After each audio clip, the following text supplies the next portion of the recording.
kesudahan kami tetap bersyukur dan terima kasih kepada Tuhan Allah kami atas segala kemurahan, kasih dan kuasa Tuhan yang kami tetap rasakan sampai saat ini di tengah-tengah kehidupan kami.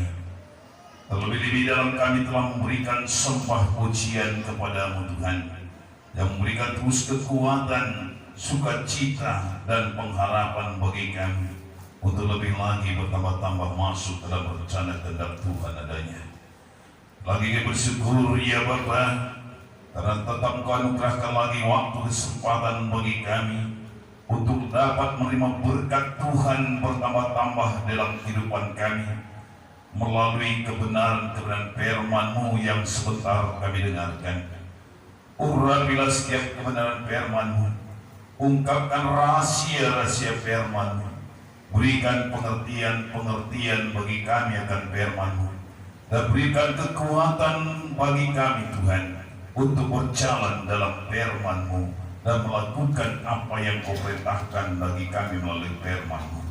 Urapi hamba-Mu, perlengkapi hamba-Mu, biarlah Roh Kudus-Mu terus memakaikan mulut hamba-Mu Tuhan, agar segenapnya kami merasakan kuasa Tuhan, rahmat Tuhan untuk memberkati kami, baik yang ada tempat ini maupun buat saudara-saudara kami yang saat ini tidak dapat hadir, maupun yang ada di daerah-daerah yang lain atau mungkin negara yang lain Tuhan, yang setia terus untuk mengikuti ibadah ini juga walaupun tunda. Tuhan tolong mereka juga, Engkau nyatakan kemurahan kuasa-Mu Tuhan untuk dapat terus membawa kami dalam pertumbuhan yang sempurna, agar kami dapat terus memperoleh keselamatan daripada Dikau.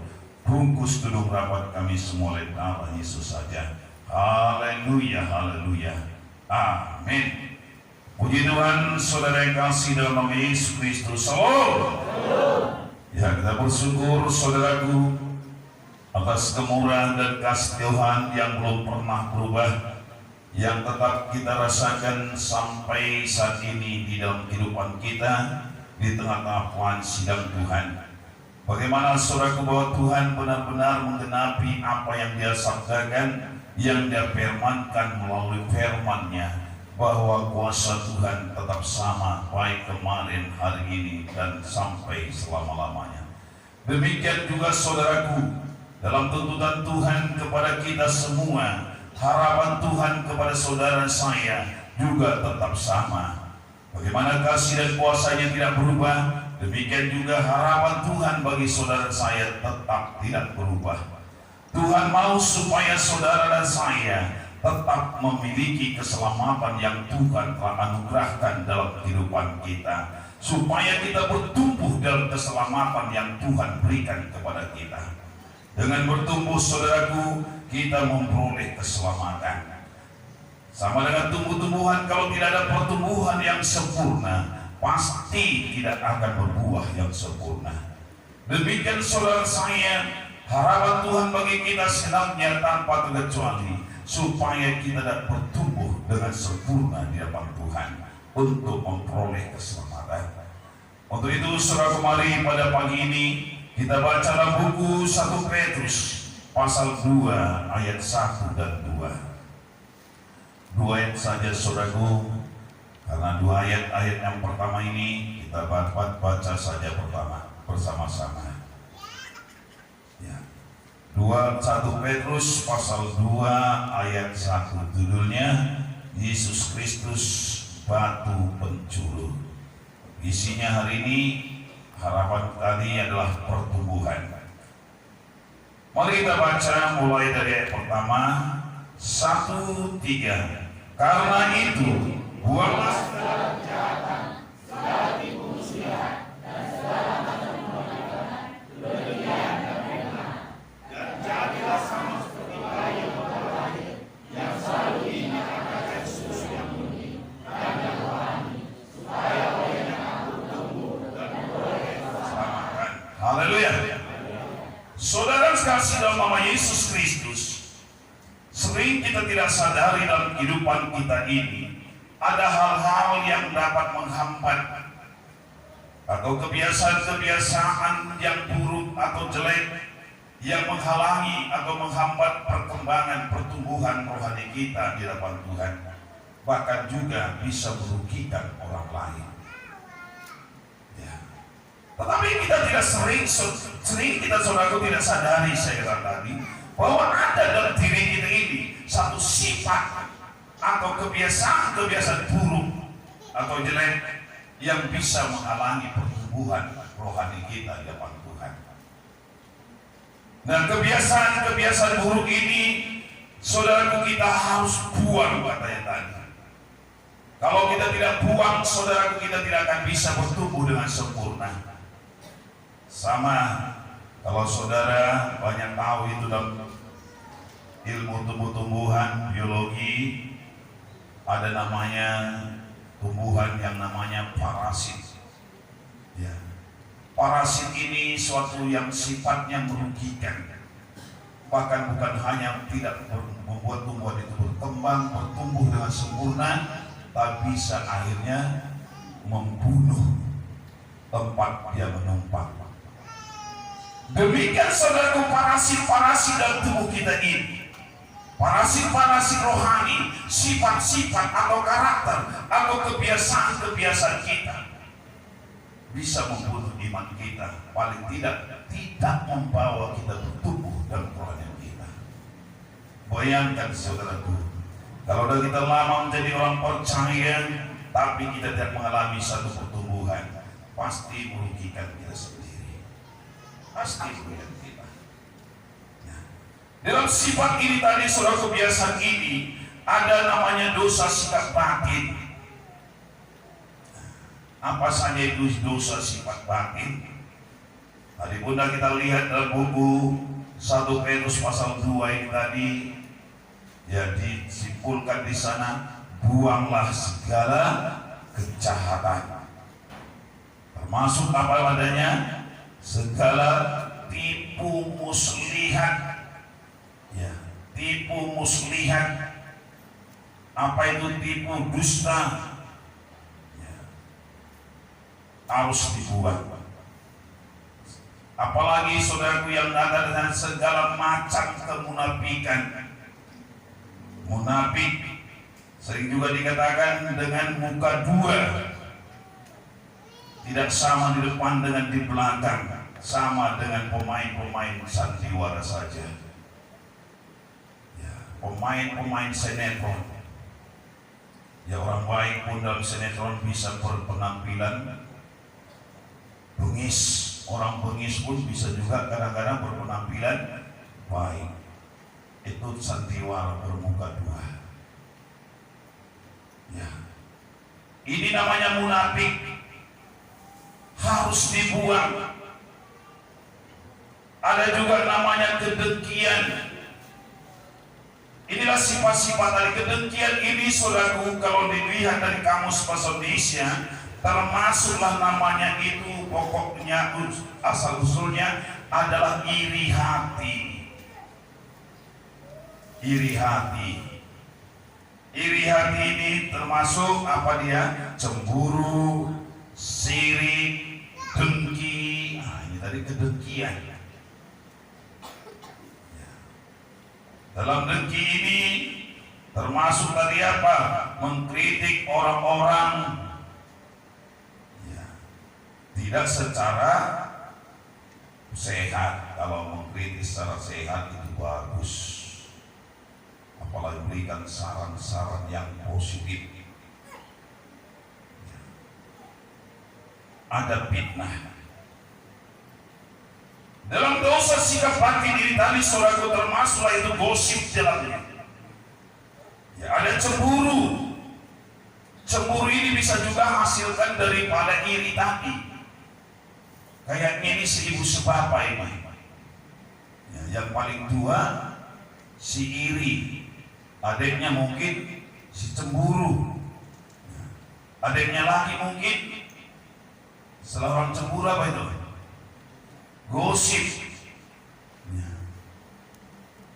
Semakin digosok semakin sip. Semakin banyak teman menggosip semakin asik. Tetapi saudaraku, seperti yang kita tadi, Ini semua adalah satu penyakit rohani kita yang bisa menghambat pertumbuhan rohani kita. Tidak bertumbuh. Kalau tidak bertumbuh, berarti kalau secara rohani namanya tetap kanak-kanak. Tidak ada pertumbuhan. Kalau satu tumbuhan tidak bertumbuh dengan sempurna, pasti tidak bisa menghasilkan buah yang sempurna. Tidak mungkin. Ya. Bagaimana supaya menghasilkan buah yang sempurna? Harus ada pertumbuhan yang sempurna. Maka saudaraku dikatakan tadi, ada satu sikap dalam hati kita, dalam batin kita ini yang sering menghambat tadi. Termasuklah itu dari semua. Kepentingan diri sendiri, amarah, pertengkaran, dan satu hal lagi secara rohani yang parah, dia mengulur-ulur waktu. Jangan saudara kira orang mengulur waktu itu bukan penyakit. Itu penyakit. Mengulur-ulur waktu. Dan sebagai banyak lagi saudara.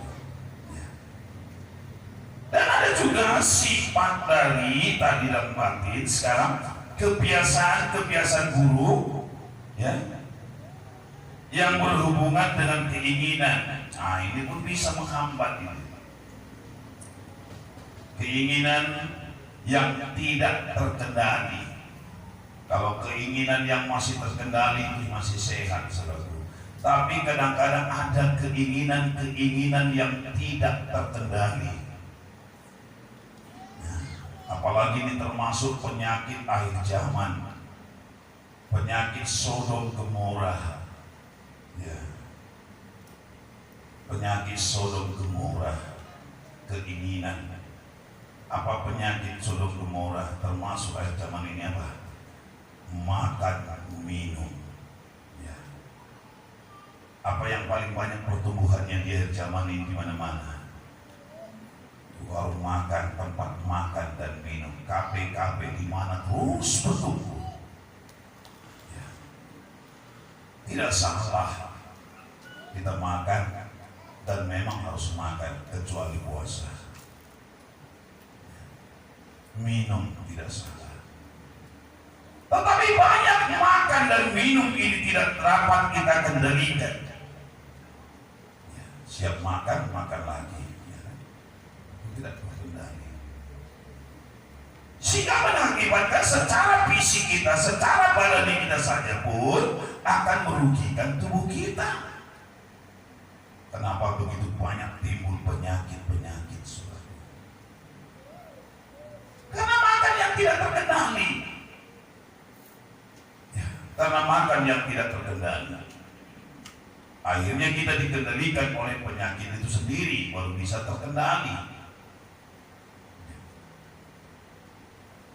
Tetapi yang utama di sini merugikan secara rohani kita. Ya, orang Kristen itu harus rajin.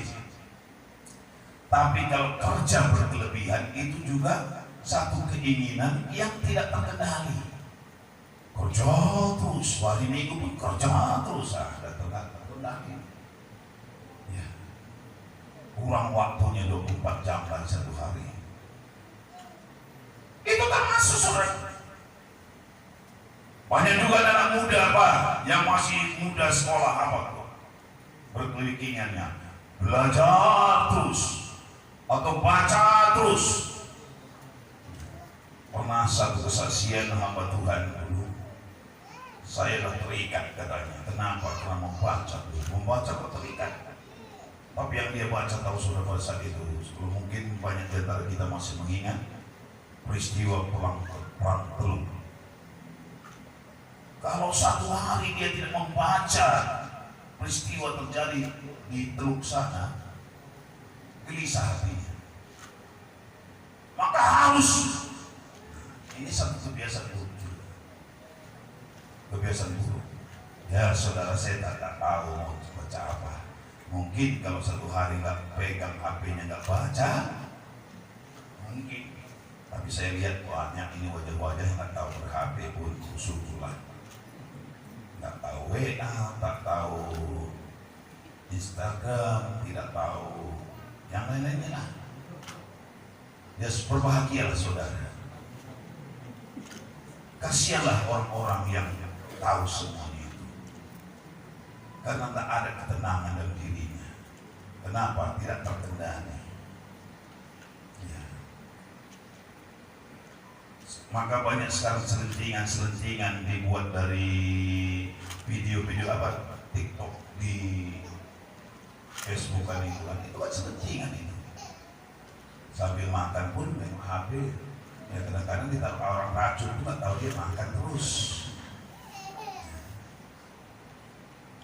Kadang-kadang apa itu kan selentingan. Memang begitu banyaknya orang-orang yang terikat. Untuk apa melihat hal-hal yang tidak layak dilihat? Itu termasuk. Saudaraku, kebiasaan buruk batin tadi atau satu keinginan yang tidak terkendali tadi ini dapat menghalangi pertumbuhan rohani kita. Dapat. Banyak saudaraku, anak kita udah rusak matanya bukan karena rajinnya baca firman Tuhan atau baca Tuhan, tidak. Mungkin hanya asik terus melihat yang tak perlu.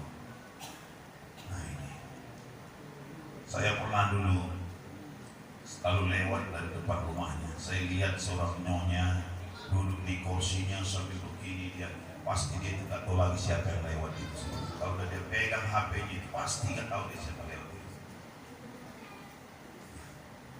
Asik kali ya. Duduk di kursinya sambil bersender, dia pegang HP-nya, pakai kacamatanya. Persisnya nyonya besar itu bilang, memang besar orangnya. Pasti nggak tahu dia. Sekali saudaraku, bukan dosa saya katakan, tetapi satu keinginan yang tidak kita bisa atasi, yang tidak bisa kita kendalikan, itu memberikan satu penghalang bagi kita untuk bertumbuh di dalam Tuhan. Apalagi yang namanya tadi sifat-sifat rohani kita yang dosa tadi. Nomor satu tadi yang paling penting cara katanya iri hati. Ya memang semua itu kejahatan. Saudaraku, setiap bentuk iri hati ini, mari kita lihat, jangan-jangan saudaraku kita sendiri pun masih ada dalam diri kita.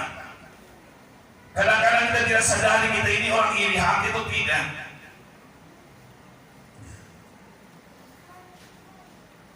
Percian kam tenangin, sungkun kam sadar dulu perciannya. Tapi bagaimana ciri daripada orang iri hati? Jalan saudara saya mengoreksi diri supaya jangan itu menghambat kita dalam pertumbuhan rohani kita ke depan, saudara. Ciri daripada iri hati ini apa? Suka meniru. Nah, suka meniru orang atau ikut-ikutan. Bagaimana kita lihat orang berhasil, kita buat lagi. Sekarang orang banyak seperti itu. Kalau tetangganya laris orang jualan toko ini, pasti dia buka toko seperti itu. Hah? Ya saudara, kenapa enggak ada modal saudara?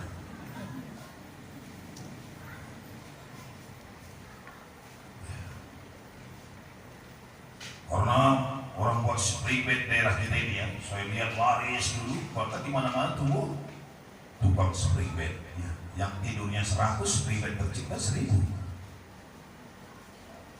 Ya rimbang pun. Emang itu sifat manusia, itu sifat iri hati. Syukurlah di antara saudara satu pun tidak ada seperti itu. Tapi mungkin sifat iri hati yang lain masih ada. Ini tidak ada karena dibatasi oleh sesuatu. Apalagi yang sering dalam diri hati. Tadi kita lihat tadi namanya munafik atau bermuka dua. Ya bukan dua muka saudara. Dan nanti sampai di rumah mana muka sebelah kita pendeta pun bermuka dua. Yang satu pun kelebaran, dua lagi katanya bermuka dua. Nah, ini orang iri hati bermuka dua.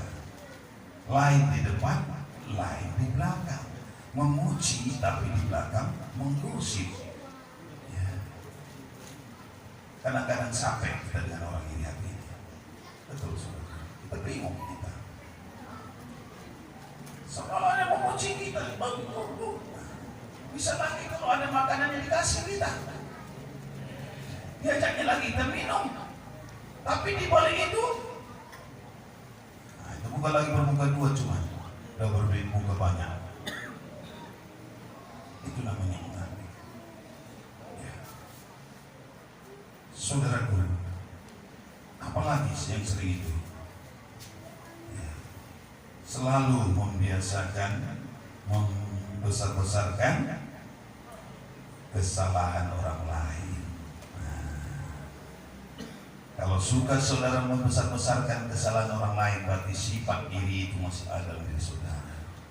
Atau suka saudara mencari kesalahan-kesalahan orang lain, bukan untuk menasihatinya, tapi untuk membicarakannya. Itu namanya iri hati. Ya.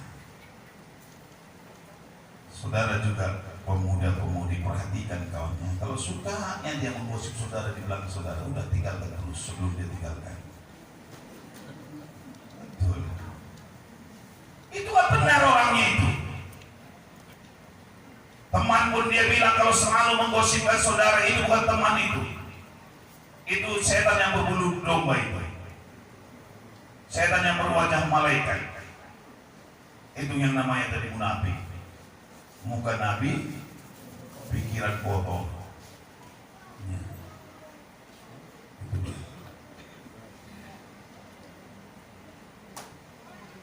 Seolah-olah dia apa namanya sama kita, empati sama kita. Tapi di balik kita itu saudaraku, dia selalu mencari-cari kekurangan kita, bahkan untuk dibeberkan kepada orang lain. Itu namanya apa tadi? Iri hati. Tidak senang melihat orang kelebihan orang lain. Hal ini saudaraku bukan hanya bisa melanda orang-orang dunia, orang-orang tidak mengenal Kristus maksud saya, tetapi banyak juga melanda orang-orang percaya. Di dalam Alkitab jelas sekali kita melihat sifat iri hati ini paling menguasai. Mulai dunia ini tercipta, setelah manusia jatuh dalam dosa, sifat iri hati yang paling menonjol. Bukan di luar daripada sayur kerajaan umat, tapi sesama umat. Terlihat iri hati mulai dari siapa? Habel, Kain. Apa sih salahnya kalau korban Kain Habel diterima Tuhan, korban Kain tidak diterima Tuhan? Apa tidak ada lagi kesempatan untuk memperbaiki diri? Atau mungkin bertanya atau mencari bagaimana apa yang harus diperbuat supaya diterima Tuhan. Tetapi saudaraku, kenyataannya tidak sedemikian. Dari iri hati yang timbul dalam hati Kain terjadi satu dendam. Dari dendam terjadi satu pembunuhan. Kenapa? Tidak lain tadi karena persembahannya tidak diterima oleh Tuhan. Dilanjutkan dengan siapa? Ya. Jakub juga demikian. Anak-anak Jakub maksud saya. Jakub dan Esau pun terjadi loh. Apalagi keturunannya. Apalagi saudara saya ini. Udah berapa ribu keturunan kita, pasti sifat itu masih ada. Pasti. Anak jagung, cemburu, iri hati, terjadi rencana pembunuhan.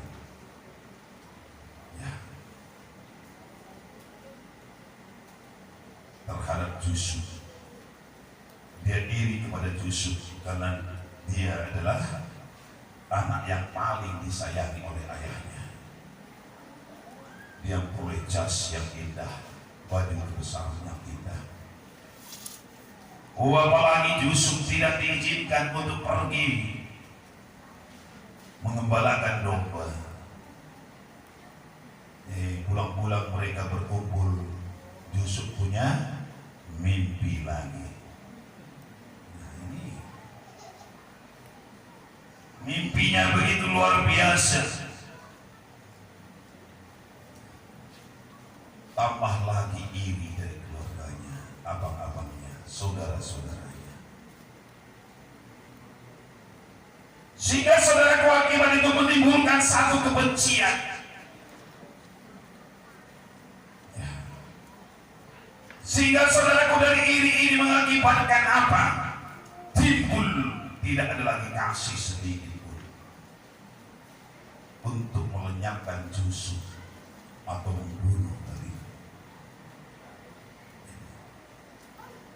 Musa juga demikian saudara. Pada waktu dia pimpin bangsa Israel keluar dari Mesir, sahabat-sahabatnya yang dekat dengan dia dan saudaranya sendiri cemburu, iri hati. Apa Tuhan hanya bisa mendengarkan Musa? Kita tidak bisa didengarkan Tuhan. Nah, hati-hati, ini cemburu dan rohani saya katakan.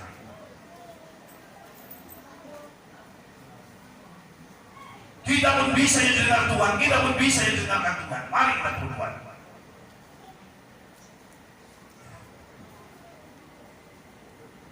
Untuk itulah saudaraku, maka saya katakan dari awal,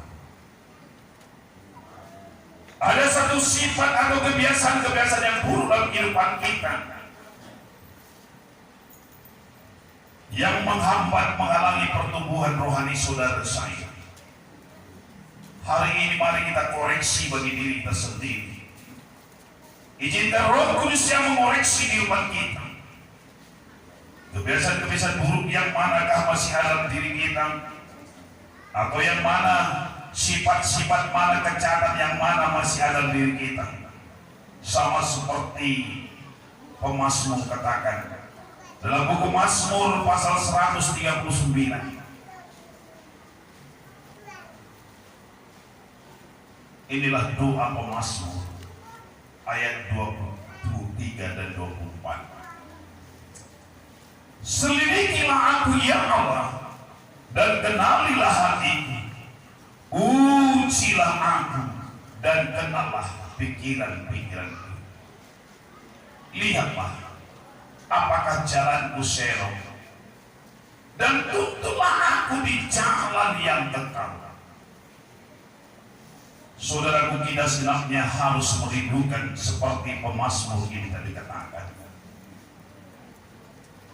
Perkenankanlah, izinkanlah Allah untuk mengoreksi diri kita masing-masing, untuk menguji hati kita masing-masing, untuk menguji pikiran-pikiran kita. Kalau ada jalan-jalan yang serong, kalau ada sifat-sifat yang tidak benar, supaya kita diungkapkan Tuhan bagi kita. Karena saudaraku tadi sudah katakan, kalau satu sifat keburukan itu tidak kita lepaskan, pasti merugikan diri kita. Maka pemazmur ini sangat rindu sekali saudaraku senantiasa. Bagaimana kehidupannya? Tuhan Allah menyelidiki hatinya. Tuhan Allah mengenali, menguji hatinya, pikiran-pikirannya, atau jalannya. Jangan-jangan kalau ada serong. Karena kadang-kadang kita manusia, kita tidak sadari saudara, jalan kita itu benar atau tidak. tapi Roh Kudus itu yang berkarya untuk mengungkapkannya bagi kehidupan kita. Sama dengan Saulus. Saulus berencana bekerja untuk membela Tuhan. Petrus bekerja untuk membela Tuhan sampai dia pancung kuping si Markus. Rencananya bekerja untuk membela Tuhan, tapi Tuhan berkata, perbuatan itu jahat. Saudara yang terkasih dalam nama Yesus Kristus, bagi saudara saya juga, mari terus koreksi hati kita. Izinkan Roh Tuhan itu mengoreksi kita. Apakah jalan kita itu benar atau tidak? Apakah rancangan kita itu benar atau tidak? Ataukah pikiran kita itu jahat atau tidak? Atau mungkin masih ada sifat-sifat yang dalamnya tersirat hal-hal kejahatan. Biarlah Tuhan menyelidiki kita tiap-tiap pribadi, saudara. Kalau saya tidak bisa menyelidiki saudara, saudara juga tidak bisa menyelidiki saya. Orang lain tidak bisa menyelidiki hati kita, apalagi tadi namanya bukan dua atau munafik. Ya.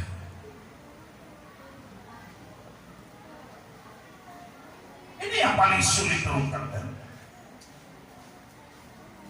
Kalau memang satu namanya berlawanan, pasti kita hati-hati. Tapi kalau namanya sama sahabat tapi ada kebencian, munafik atau bermuka dua, pasti sulit bagi kita mengetahui. Tapi Tuhan tahu sampai lubuk hati kita yang terdalam. Karena bagi Tuhan tidak ada satu perkara yang tersembunyi. Hari ini pun kalau kita izinkan Tuhan berkarya, Dia bisa ungkapkan segala hati kita. Tapi relakah kita? Mari kita izinkan, saudara. Mari kita izinkan kuasa Tuhan untuk melepaskan kita, membebaskan kita. Kebenaran dan firman Tuhan melepaskan kita. Kalau kita sudah sadar, saudara, apa itu? Mari apa dikatakan dalam buku 2, saya ulangi 1 Petrus tadi. Buanglah. Kalau kita sudah sadar, mari kita buanglah segala kejahatan itu. Jangan biarkan sedikit pun tersisa dalam hati kita, supaya kita dapat bertumbuh, saudara. Buang. Semua apapun dia namanya. Kalau dalam Rasul Paulus katakan dalam buku surat kirimannya kepada sidang Kolose, ada 2 hal di sana. Ada harus dibuang, ada satu hal lagi harus dimatikan. Ya, kadang-kadang barang buang ini bisa diambil kembali, ya kan? Mungkin saudara pernah membuang barang rosokan, akhirnya saudara ambil kembali karena rasanya perlu lagi. Kalau sifat tabiat ini pun kadang-kadang gitu, udah kita izinkan tadi, udah lepaskan hari Minggu ini, besok lusa rasanya masih penting, diulangi lagi. Nah, itu makanya dikatakan buang. Ada namanya matikan. Apa yang harus kita matikan? Apa yang harus kita buang? Mari kita lihat dulu Kolose pasal 3 ayat 5. Karena itu matikanlah dalam dirimu segala sesuatu yang duniawi. Segala sesuatu yang duniawi matikan.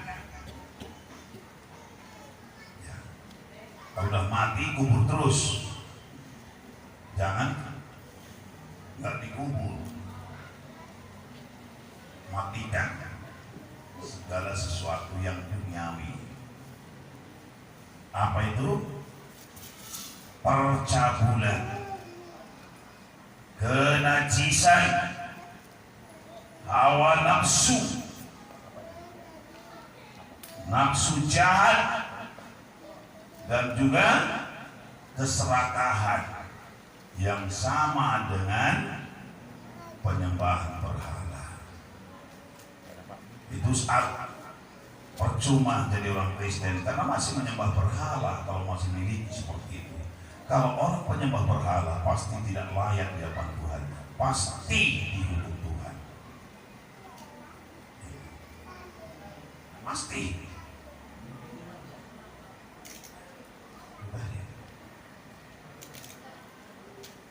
Harus dimatikan. Kalau mati saya ada kuburkan, tanamkan dalam dada. Biar jangan bolak-balik kita lagi dikuasai saudara. Jangan lagi bolak-balik kita dikuasai, dilepaskan lagi, diampuni lagi dengan sifat tabiat yang sama. Tuhan rindu ada pertobatan dan sungguh-sungguh. Apa yang dibuang ayat 8 dikatakan, tetapi sekarang buanglah semuanya ini. Buang, jangan lagi ambil itu. Udah barang rongsokan harus dia kembali. Dia apa namanya, didaur ulang. Jadi barang yang baru. Jangan lagi keluar barang yang rongsokan ini. Apa itu? Marah, geram, kejahatan, fitnah, kata-kata kotor yang keluar dari mulutmu, ya, mendustai, jangan lagi. Itu harus semua dibuat. Kalau selama ini saudara suka memfitnah, mulailah suka memuji. Itu aja kuncinya. Ya. Kalau selama ini masih ada keluar kata-kata yang kotor, keluarlah kata-kata yang baik. Maka Rasul Paulus katakan dalam buku Filipi pasal 4 ayat 8, apa tanya? Pikirkanlah yang indah-indah, yang sedap didengar, yang mulia, yang suci, yang apa lagi? Ya, itu semua pikirkan. Yang manis. Coba kan anaknya juga semangat jumpa anaknya, kalau ibunya pun kata-katanya manis. Maka merasa yang mama nani belum yang diberi juru. Mau dulu, tidak.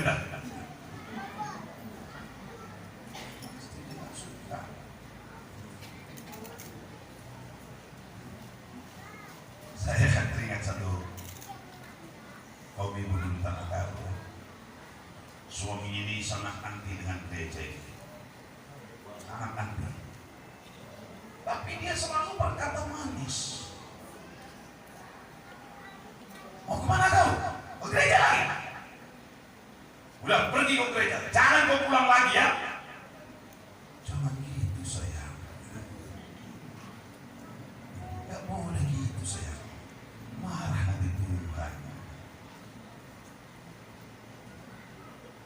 Bawanya lagi hasil tanamannya ke gereja. Kau bawa lagi tuh. Itu kutanam bukan untuk gereja. Tapi apa?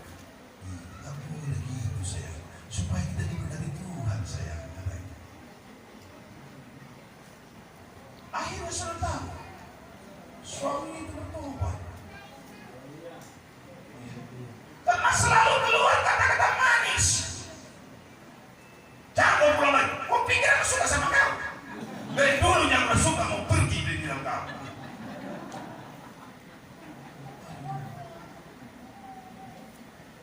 Saudaraku, kita harus pikirkan kata-kata yang manis, sedap didengar. Amin. Pasti dalam rumah tangga itu akan terjadi satu kerukunan. Inilah satu datang gak manis, yang datang lebih baik lagi. Tapi asam lagi, bahayalah kita. Maka dikatakan tadi, pilih kita. Pikirkan kita. Untuk itu akan buang yang tidak seperti itu harus dibuang. Semua yang tidak sedap-sedap itu harus dibuang. Amarah buangkan, geram buangkan, fitnah buangkan, kata-kata kotor dibuangkan. Harus keluar kata-kata yang indah. Itu salah.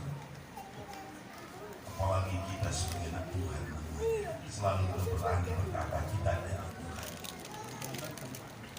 Mari keluarlah kata-kata ini. Bukan kata-kata amarah, apalagi istri orang saudara marahin nanti. Semana ini?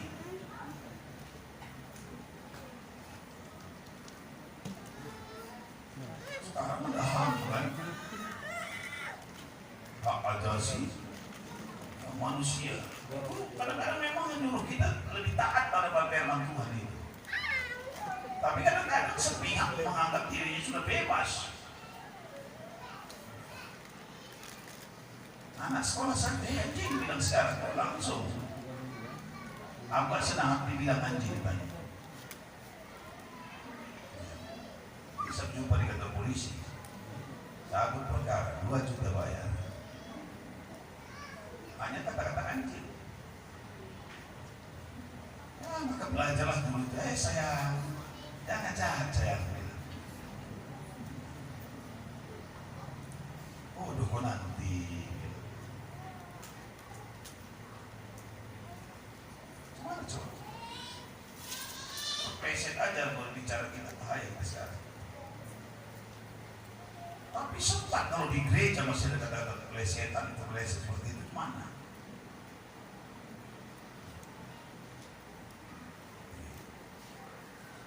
Mari. Kenapa kita harus buang dari itu? Supaya kita dapat bertumbuh. Memang bagaimana jalannya saudaraku? Kalau dengan kekuatan kita sendiri, kita tidak akan dapat melaksanakannya. Tetapi kuatan daripada Tuhan sendiri melalui kebenaran firman-Nya itu yang memberi kita bebas. Jalannya bagaimana? Ayat 2 tadi. Dan jadilah sama seperti bayi yang baru lahir, yang selalu ingin akan air susu yang murni dan yang rohani, supaya olehnya kamu bertumbuh dan beroleh keselamatan. Kita harus selalu rindukan air susu yang murni. Saudara, kita harus bersama seperti bayi yang baru lahir, yang selalu ingin air susu yang murni dan rohani. Apa itu? Kebenaran firman Tuhan. Kita harus selalu rindukan buat diri kita. Karena tanpa kebenaran firman Tuhan dan Roh Kudus-Nya, kita tidak akan mampu melepaskan apapun kelemahan dan diri kita tadi. Begitu banyak orang benci dengan sifat karakternya, tapi dia mampu melepaskannya, saudara. Contoh saja, satu kebiasaan saja kan, banyak orang mau suka bebas. Kalau mau lepas dari rokok, sulit banyak orang lepas dari rokok. Biar lepas dari rokok, makan permen lahap gulanya. Udah beli permen, rokok lagi, tak bawa keluar. Sulit. Tetapi sekeras apapun sifat karakter, kebiasaan-kebiasaan buruk saudara, kuasa Allah masih sanggup melepaskan kita semua, saudara. Apapun dia. Puji Tuhan, dalam gereja ini begitu banyak saudara yang dulu terikat dengan rokok-rokok masa kini, narkoba namanya. Tapi sekarang sudah Tuhan tolong, bebaskan Tuhan. Pantai lagi, apa namanya? Tempat rehabilitasi tidak sanggup melepaskan siapa.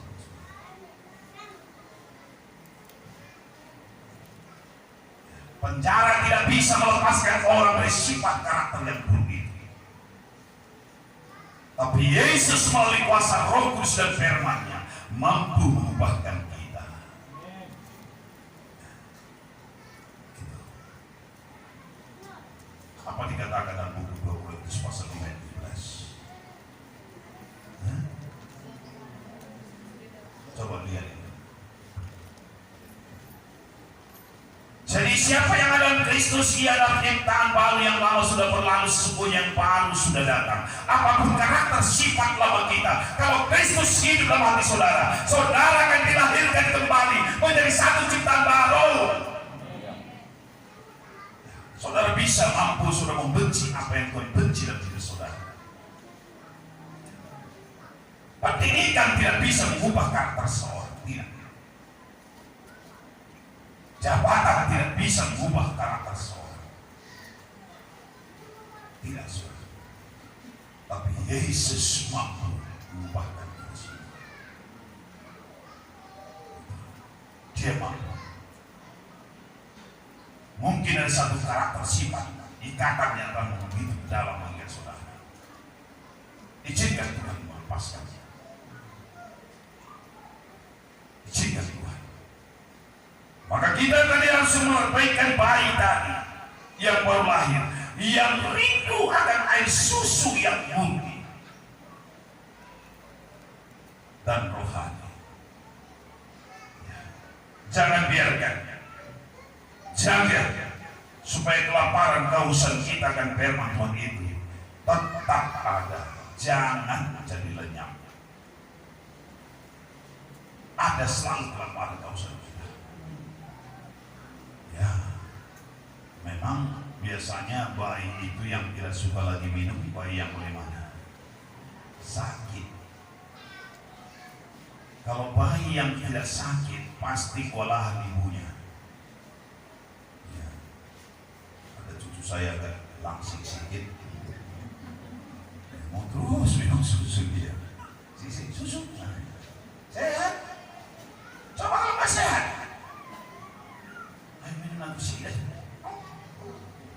Ada dua cucu di sini, sedikit saja sakit, minum apa pun nggak mau. Dia kira obat semua. Maka kalau sakit lama-lama langsung impus. Dari mana masuk airnya?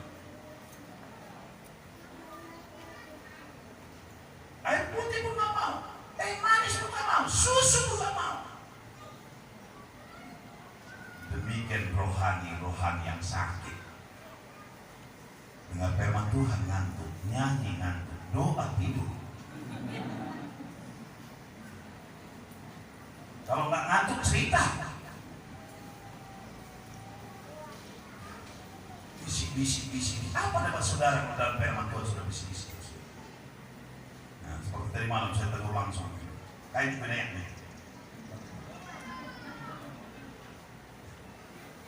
Karena itu saudaraku, ada penyakit yang membuat saudara saya tidak ada kelaparan kehausan untuk mendengar firman itu. Kalau tidak lagi kerinduan kita, ada penyakit harus dibongkar cepat. Jangan sampai nanti. Kalau tertolong penyakit rohaninya, akhirnya mati iman. Kalau Yesus datang, saudara tidak akan berangkat. Kalau saudara mati, nggak datang malaikat yang menjemputnya,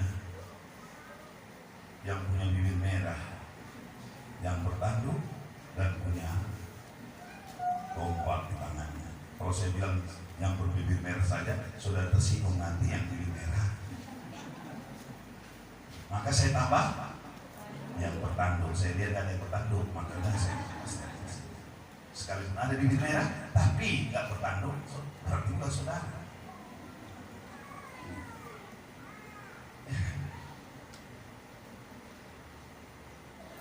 Mari. Harus dijaga supaya kelaparan dan kehausan kita itu antara firman Tuhan tidak lenyap. Tapi harus kita wanti-wanti saudara, karena kerinduan kita ini juga masih bisa dipadamkan oleh hal-hal tertentu. Apa yang sering memadamkannya, mematikan semua ini. Jangan saudara kira orang berapi-api tidak bisa padam apinya, bisa juga.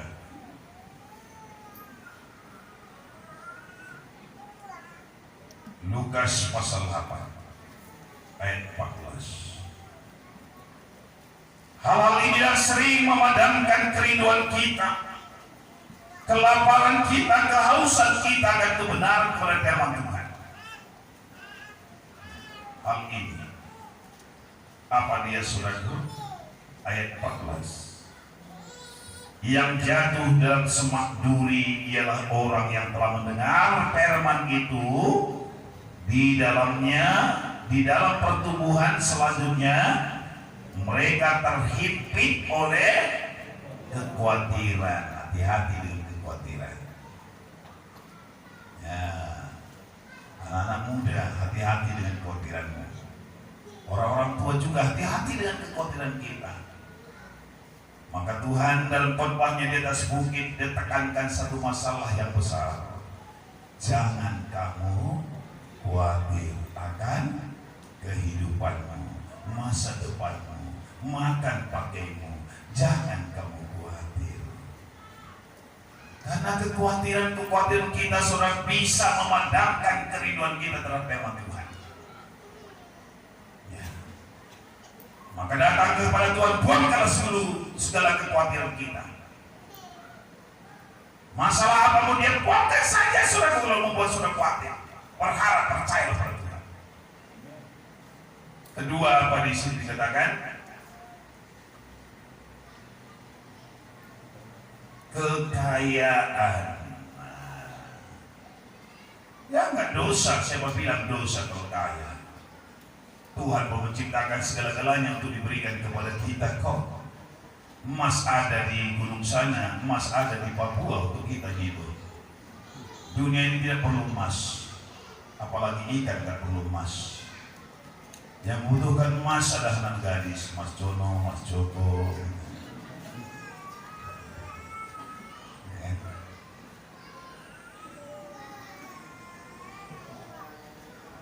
Semua ciptaan Allah ini disediakan Tuhan kepada siapa? Kepada saudara dan saya.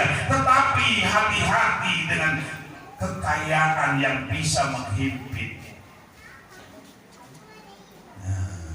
Tadi pun ada sifat-sifat yang sering membuat rohani kita tidak bertumbuh, termasuk tadi orang yang suka bekerja. Kan itu nanti salah satu kan? Apa tadi?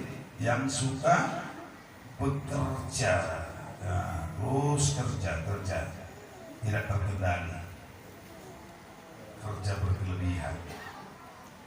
Apapun sedikit uang, biar kaya, aku terkaya.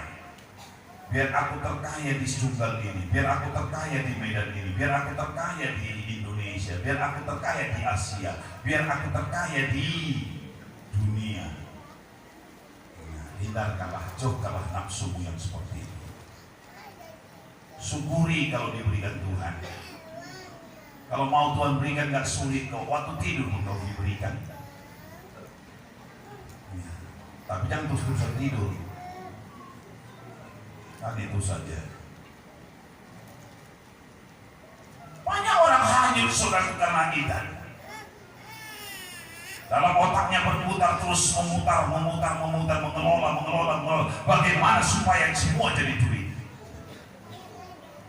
Ke gereja maunya dapat duit. Pulang gereja lebih banyak dapat duit. Maka apalah buat dia? Oh sekarang banyak yang mau dekat hari apa ini? Oh nanti banyak butuh orang baju. Pas saya bawa pakai banyak-banyak dapat duit. Hati-hati. Kalau jam tertentu kita tawarin dia ambil, aku sepakat buat muka jual kue tinggal. Jualan dosa. Tapi dikuasai duit yang terlarang. Bisa dosa.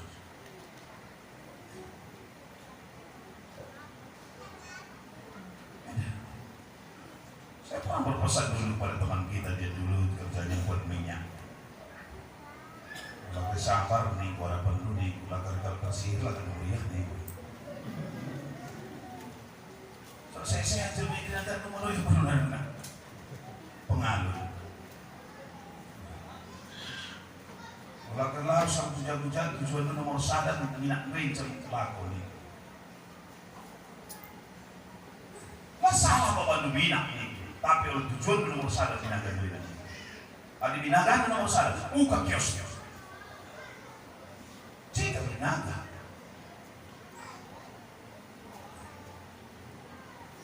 Maka dekam naik berubah fungsi bait Allah setiap hari Paskah. Mau dikuasai uang. Oh, ini Paskah, pasti ada orang lari membawa persembahan ini. Ayo kita bawa merpati. Pasti ada orang lari membawa domba. Ayo kita bawa domba. Pasti nggak ada duit kecil orang. Ayo kita buat tuan uang. Rencananya semua memperlancarnya itu semua. Tapi akhirnya salah fungsi. Akhirnya salah fungsi. Tapi kata gue balik ke sosial.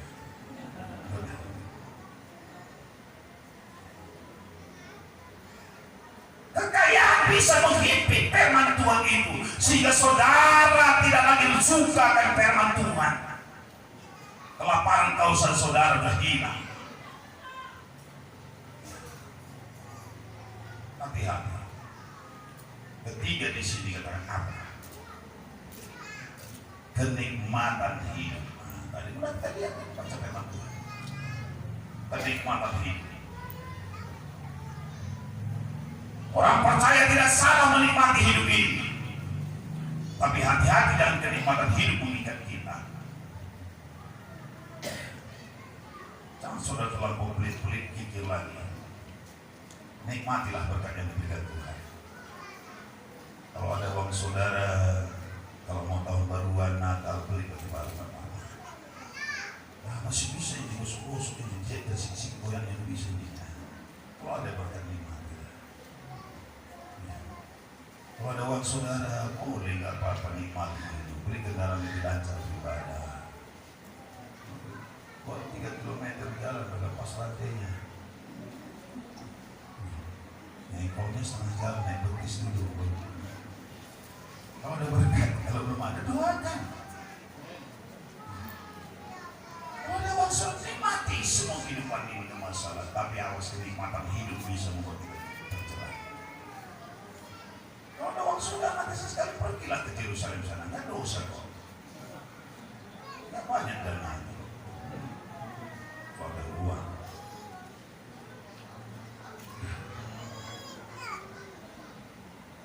Tapi hati-hati dengan kenikmatan hidup. Begitu banyaknya anak muda hanyut oleh kenikmatan hidup. Bahkan sampai orang-orang tua banyak hanyut oleh kenikmatan hidup. Seperti awal tadi saya. Apa yang banyak bertumbuh di zaman ini? Keinginan yang tidak terkendali itu membuat saudara kita tidak lapar lagi, tidak haus lagi, semakin banyak berlari-lari terhadap kebenaran Tuhan. Itu membuat kita haus. Maka hari ini izinkan kuasa Tuhan untuk menolong kita semua. Roh Kudus api Tuhan yang belum pernah berhenti berkarya dalam sini. Kebenaran Tuhan tadi yang mampu menciptakan kita menjadi satu ciptaan baru. Hal ini izinkan dia berkarya dalam kehidupan kita.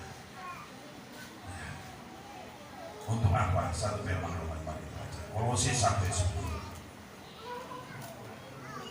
Sehingga hidupmu layak di hadapannya, serta berkenan kepadanya dalam segala hal, dan kamu memberi buah dalam segala pekerjaan yang baik, dan bertumbuh dalam pengetahuan yang benar tentang Allah. Kalau mau kita dikuduskan hari ini, kita akan terus nanti hidup kita semakin layak di depan Tuhan. Kalau hidup kita semakin layak tadi, kita akan terus semakin banyak berbuah yang lebat, berbuah yang tetap.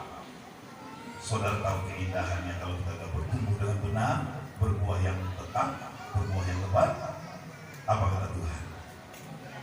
Mintalah apa saja yang kau kehendaki, minta. Mau Tuhan kalau udah berbuah. Jangan nggak berbuah minta. Udah beli katanya nggak ada buahnya, apa mau bayarnya? Berbuah, minta. Kalau kita berbuah lebat, berbuah yang tetap, minta saja kata Tuhan. Tahun 2022 ini selesai gereja, ayo minta kalau yang kami minta saja sama Tuhan. Jangan minta sama saya. Saya tidak punya cara.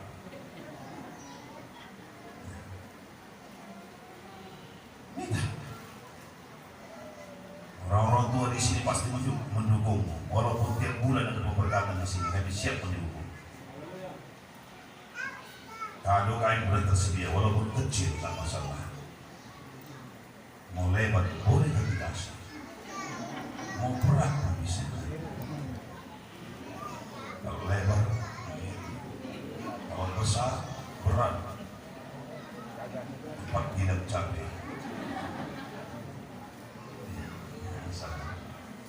Yang penting kebahagiaan daripada Tuhan. Maka mari berbuah. Kita kalau dibersihkan, kalau kita berbuah. Kalau nggak mau dibersihkan, nggak berbuah. Tadi saya katakan kalau nggak dibersihkan, bukan hanya tidak berbuah, bisa membawa ke kematian. Mati rohani. Betapa banyak orang-orang percaya telah diberkati Tuhan jadi mati rohani. Kita harus dibersihkan. Kalau nggak berbuah nanti saudara. Aduh, minta apa keberkatan kita selama ini Tuhan berikan. Ya. Kalau Bapak kita ibadah udah berikan, mau apa lagi? Dulu kita ibadah di sini, contoh nanti hari Selasa ini, pasti nggak mau ada keluar juga kan? Kalau bulan 5 mau bulan berapa tadi? Bulan 5? Oh enggak. Oh langsung kita minggunya langsung pindah. Kalau menurut saya tadi udah bulan 5 saja tadi nggak usah. Oh langsung banget. Kurang ini kan? Saya menguji ini. Oh kan bisa pindah. Ayo. Mau berapa berkumpul? 1000 iman. Doakan biar datang jiwa 1000. Kalau pemberkatan udah 30 undang, gimana suruh? Baliklah sini lagi.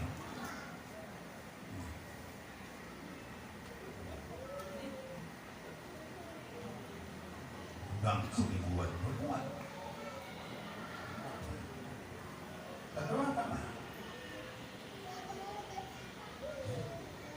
Mintalah supaya terus kita berbuat. Buah yang tetap. Anak-anak muda, coba berbuah. Tunjukkan pertobatan. Cita-citamu tetap tercapai. Anak-anak kita siapa tadi kan? Si Prema tadi, Christian. Sekarang memang tempat jauh sana. Saya bilang saja, banyak saja berbuah di sana kepada Tuhan untuk menolong kamu. Kalau Tuhan yang menetapkan kamu di sana, bersyukur. Tempat di sana ada Tuhan. Kalau Tuhan masih berkenan nanti pindah, bisa juga dipindahkannya. Karena dia sungguh-sungguh berbuat, dia kan sampai cita-citanya. Pas waktu dia testing dulu tidak ada apa namanya lari, uji kesehatan lari. Kalau sudah kita nggak bisa. Tapi pasti itu ada anak satu nggak bisa lari lah yang ujikan itu Tuhan. Pas pada giliran saudara, apalagi cita-cita saudara, semua syarat cocok dengan saudara. Saudara. Saya kadang-kadang ya, luar biasanya kasih Tuhan. Ada satu gadis ini, dia dari daerah lain merantau ke Medan ini, tapi ada minggu setelah di sini setiap libur dia datang kemari, urus-urus gereja, bantu-bantu kami. Dia sekolah dulu di swastanya. Kenapa saya harus saya bilang? Setiap saya lewat kampusnya itu udah tutup. Kampus itu lama tutup. Tapi orangnya tetap diberkati Tuhan melalui kampus itu. Nanti orang yang dipilih Tuhan itu terima saya. Jadi kuliah akan tolong Tuhan. Ujian sekolah. Nanti dia culun pelu di kandang, di pelu ke sana. Itu hanya tega. Kan itu yang penting. Itu maksud saya.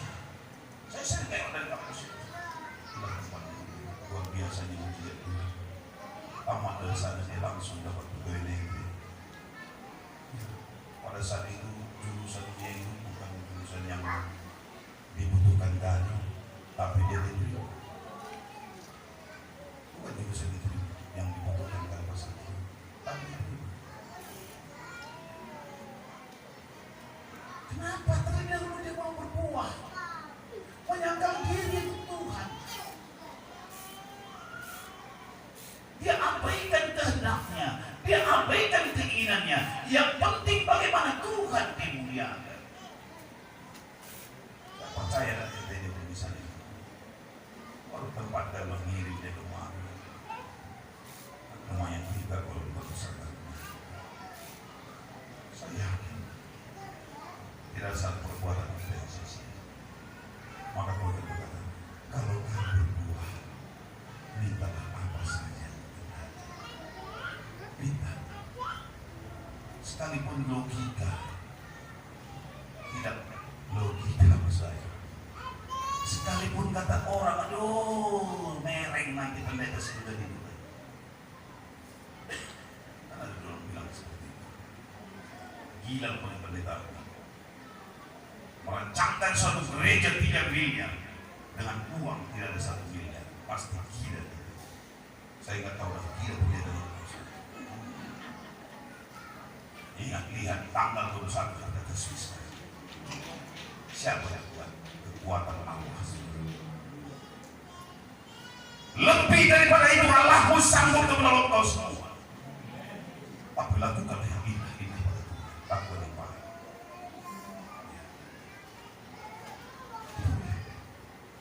Kalau mau kita berbuah buat Tuhan, pasti Tuhan berbuah. Begitu saja. Mari kita berdoa dengan merendahkan hati kita dan rindukan tiupan musang Roh Kudus itu yang wahyu di depan kita, sehingga kita dapat terus diperbarui lagi. Bermuslah Roh Kudus.